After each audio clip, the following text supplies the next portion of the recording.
இந்தியாவின் சிறந்த தேசபக்தர் அனைவருக்கும் சுதந்திர தின நல்வாழ்த்துக்களை தெரிவித்துக் கொள்கிறார்.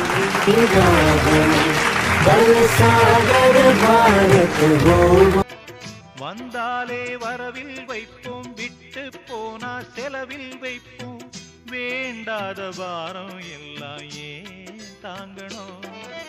பூ பூத்ததெல்லாம் காயாகுதா, காயானதெல்லாம் கனியாகுதா?